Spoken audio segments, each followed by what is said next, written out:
সভাপতি প্রণব সরকারের হাত দিয়ে এবছর শুরু হলো আগরতলা প্রেস ক্লাবের স্পোর্টস ফেস্ট। শনিবার লুডো প্রতিযোগিতা সম্পন্ন হলো প্রেস ক্লাবে।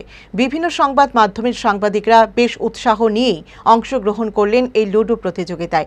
রবিবার হবে উমাকান্ত ময়দানে ফুটবল ম্যাচ। এতে আগরতলা প্রেস ক্লাবে দল খেলবে বি দলের বিরুদ্ধে। প্রস্তুতি চূড়ান্ত, এই লক্ষ্যে আয়োজকদের। তো এটা একটা ধারাবাহিক প্রক্রিয়া, এর আগেও হয়েছে, তো আগামীতেও হবে এটা। তো আমরা বলবো যে যেটা আমাদের চেয়ারম্যান বলছেন যে সংখ্যাটা বাড়ানোর জন্য আমি বলবো যে সবাই যাতে আপনারা আসুন, আপনারা খেলাধুলায় অংশ নেন। সাংবাদিকতার জায়গায় থাকবে, তার মাঝেও একটু মাইন্ড রিফ্রেশের দরকার আছে সবারই।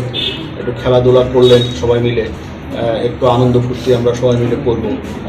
তো এই জন্যই আমাদের এই যে ইনডোর গেম বা কালকে যেটা হচ্ছে ফুটবল ম্যাচ, এগুলো হচ্ছে এবং আগামী দিনে আরও ভালো ভালো প্রোগ্রাম আগরতলা প্রেস ক্লাব করবে। তো আমি বলবো যে আপনারা সবাই মিলে এনজয় করুন এবং সবাই মিলে সাথে থাকুন, সবাই মিলে আরও বেশি করে অংশ নিন।